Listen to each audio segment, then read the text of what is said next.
প্রস্তুত হয়ে গেছি আরেকটি ট্রেন যাত্রার জন্য। আজকে যাচ্ছি হাওড়া এক্সপ্রেসে ঢাকা থেকে মোহনগঞ্জ। চলে এসেছি কমলাপুর রেলওয়ে স্টেশনে। চমৎকার জনাকীর্ণ পরিবেশ। আমাদের ট্রেনটি দেখি কয় নম্বর প্ল্যাটফর্মে আছে। হাওড়া এক্সপ্রেস আছে 4 নম্বর প্ল্যাটফর্মে। 10টা 15-তে ছেড়ে যাবে ঢাকার কমলাপুর থেকে মোহনগঞ্জের উদ্দেশ্যে। যাওয়ার পথে ট্রেনটির নাম্বার হলো 777। কমলাপুর রেলওয়ে স্টেশনের একেবারে দক্ষিণ প্রান্তে আছি। স্টেশন চত্বরের এই অংশটি মোটামুটি পরিষ্কার পরিচ্ছন্ন। লাইনের উপর খুব বেশি প্লাস্টিক বা আবর্জনা পড়ে নেই।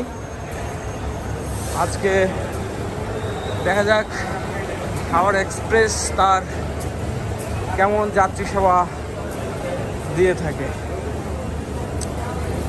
আজকে 11 সেপ্টেম্বর 2025 বৃহস্পতিবার। হাওড়া এক্সপ্রেস ঢাকা থেকে ছেড়ে যাবে রাত 10টা 15-তে মোহনগঞ্জের উদ্দেশ্যে। এই তো দেখা যাচ্ছে হাওড়া এক্সপ্রেস। এটা ইরানি কোচ, ভ্যাকুয়াম ব্রেক, পুরনো কোচ যদিও। এই লাইনে এই ট্রেনটি পরিচালিত হচ্ছে। পরবর্তীতে কবে থেকে পরিচালিত হচ্ছে তথ্যটি আমি জানিয়ে দেব। ক বগি আমাদের সিট, খ বগিতে, কয়ের পরে আবার ঘ, অর্থাৎ কোচের সিরিয়াল ঠিক নেই। প্রথম একেবারে পিছন থেকে প্রথমটি হলো ক, তারপরে দেখলাম যে ঘ। কিছুটা অফ হোয়াইট এবং ডিপ গ্রিন কালার। পুরনো রেক পাশে আছে আরেকটি ট্রেন। যাত্রীরা ছুটছে, সবাই ব্যস্ত। আসলে কমলাপুর রেলওয়ে স্টেশন প্রায় দিন যাত্রী। এই বগির যাত্রী আমি, খ বগির। খ বগি কি? হ্যাঁ, খ খোলা আছে। ও, লাইন দেয়নি এখনো। আচ্ছা, এই খ বগিতে আমরা যাচ্ছি আজকে। এটা হলো ফার্স্ট বার্থ। আপনি কি ফার্স্ট বার্থ মানে নন এসি বার্থ। আমরা যাচ্ছি আজকে 17 জন। নন এসি বার্থে যাচ্ছি 12 জন, 5 জন যাচ্ছি সুমন চেয়ারে। এখনও লাইন দেয়নি। এই যে আমাদের অ্যাটেন্ডেন্ট ভাই বললো যে এখনও লাইন দেয়নি। জাস্ট টাইমে তো ছাড়বে না? 10টা 15। আজকে তো লেট হওয়ার সম্ভাবনা আছে ভাই। Thank you.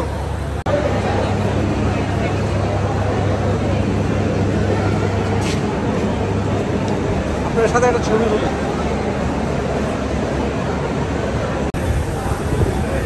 চমৎকার একটি অভিজ্ঞতার সম্মুখীন হলাম আজকে। আগে যেটা সিনেমায় দেখেছি, আজকে বাস্তবে যে ঘটনাটি ঘটেছে। এই যে ব্যাগটি দেখা যাচ্ছে, এই ব্যাগটিতে নেশা জাতীয় দ্রব্য পাওয়া গেছে, কিন্তু ব্যাগের প্রকৃত মালিক 2 জন ভদ্রমহিলার কাছে ব্যাগটি দিয়ে চলে গেছে। তাদেরকে জিজ্ঞাসাবাদ করছে। এই হলো অবস্থা ঢাকার রেলের কমলাপুর রেলওয়ে স্টেশনে। এখন বাজে রাত 9টা 50। ট্রেনে নেমেছে, সাথে সহযাত্রী ব্যাগ তাদের হাতে দিয়ে চলে গেছে। আপনার তো বলা হয়েছে। চলে এসেছি প্রথম শ্রেণীর খ বগিতে। আজকে যাচ্ছি নন এসি বার্থে। দেখা যাক নন এসি বার্থ কেমন যাত্রা হয়। মোটামুটি পরিচ্ছন্ন। এখানে ড্রয়িং রুমের মতো একটি চেয়ার আছে, বিছানা আছে। 3 4 5 6। এটা কত? 3 4 5 6 ঢুকো। একটাই 2 জন করে, ওটা 2 জন পাওয়া যাবে। 4 জন। 3 4 5 6। এটা কত নাম্বার?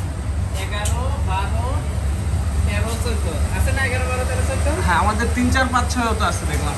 3 4 5 6। আমি একটু কোচটা যে সিটগুলো দেখাচ্ছি। এই হলো আপার সিট, এই হলো আপার, এই হলো লোয়ার, বালিশ দেওয়া আছে। আর এখানে জানালা, 2 সিটের মাঝে টেবিল। মোটামুটি আরামদায়ক হবে। এটা একটা সিঙ্গেল কেবিন। এই যে আপার, এখানে একজন শুয়ে যেতে পারবে। এটা হলো লোয়ার, এখানে আরেকজন শুয়ে যেতে পারবে। আর এখানে 2টি ফ্যান আছে। ফ্যান, এখানে ফ্যান। ওঠার জন্য একটু টাফ হবে, এখানে এখানে পাড়া দিয়ে উঠতে হবে উপরে। মোটামুটি পরিষ্কার আছে, দরজাটি লাগানো যাচ্ছে। এখানে একটি মিরর আছে, এখানে একটি টেবিল আছে,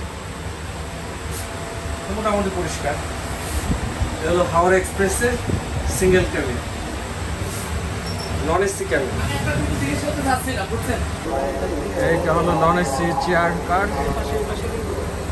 মোটামুটি আরামদায়ক সিট, লেগ স্পেস আছে। এখানে অনেকে মালামাল নিয়ে উঠেছে।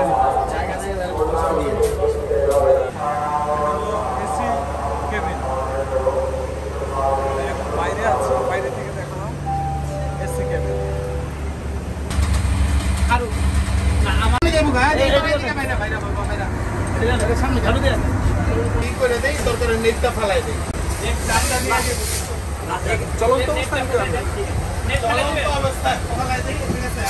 আমি দূরে আছি,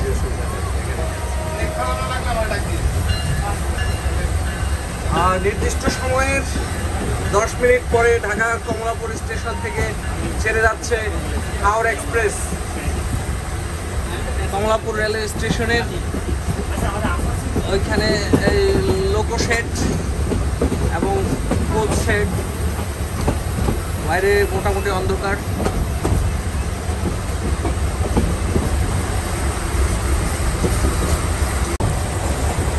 আমাদের ট্রেন এই মুহূর্তে তেজগাঁও স্টেশন পার হচ্ছে।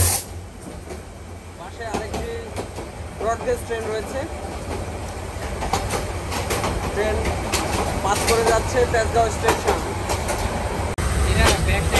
চলে আসলাম ঢাকার বিমানবন্দর রেলওয়ে স্টেশনে। অনেকেই ট্রেন লাইনের মাঝখানে বসে আছে, কেন বসে আছে বিষয়টা সন্দেহজনক।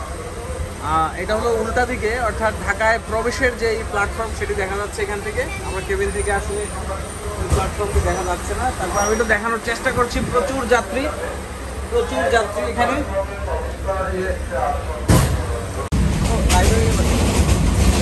কথা বলে সম্মানিত দর্শক শ্রোতাবৃন্দ,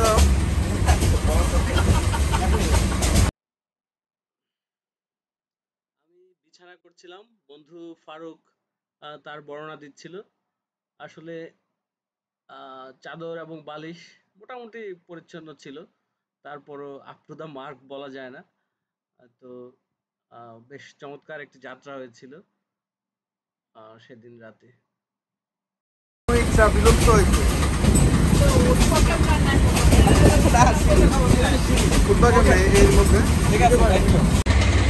এই মুহূর্তে আমাদের ট্রেন আছে গফরগাঁওয়ের পরে আসবে ময়মনসিংহ। আমরা আদর্শ অবস্থায় আছি। এই যে আমাদের সবচেয়ে চার্মিং বয় কনক, চমৎকার লাগছে আসলে। আজকে নন এসি যে পার্ট, বাইরের বাতাসও খাওয়া যাচ্ছে, ভেতরে ঠক ঠক ফ্যান চলছে, বেশ প্রাকৃতিক পরিবেশ উপভোগ করতে করতে আমরা আজকের এই যাত্রা এগিয়ে চলেছি। দেখি একটু, আমি অবশ্য আপারে আছি। এই হলো আপসেটের অবস্থা।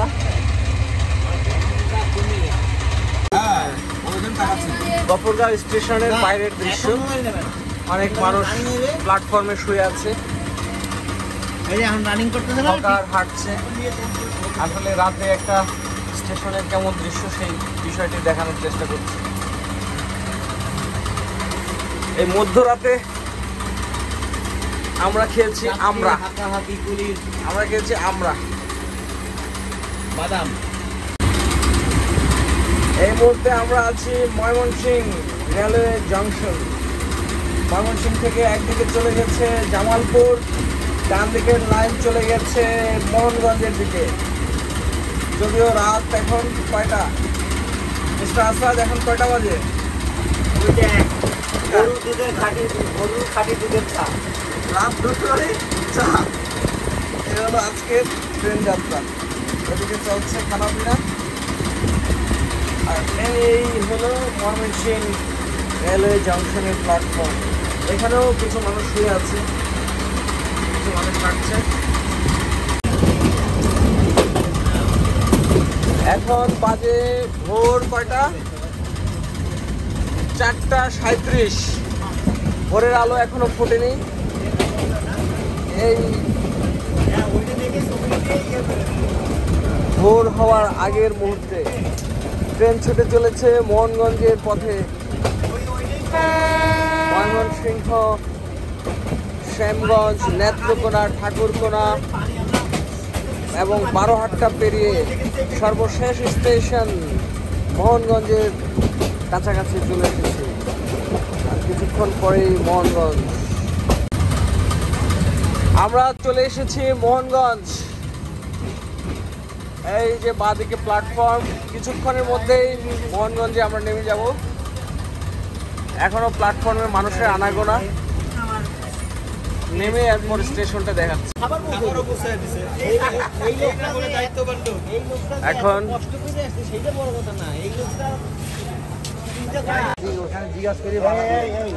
এখন 4:50।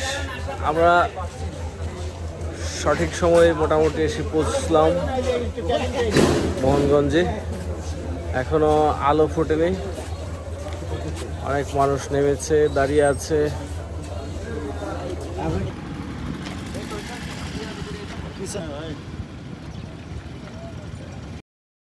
দিন সকালে মোহনগঞ্জ থেকে অটোতে করে প্রায় 1 ঘন্টা 20 মিনিটে আমরা চলে যাই মধ্যমনগর ঘাটে এবং সেখানে গিয়ে আমাদের নির্ধারিত বোটে উঠি এবং আগে থেকে রান্না করা খিচুড়ি ও ডিম ভুনা দিয়ে আমাদের সকালের নাস্তা সারি। পরবর্তী পর্বে আমরা শোনাবো টাঙ্গুয়ার হাওর ভ্রমণের গল্প। আজকে এ পর্যন্ত।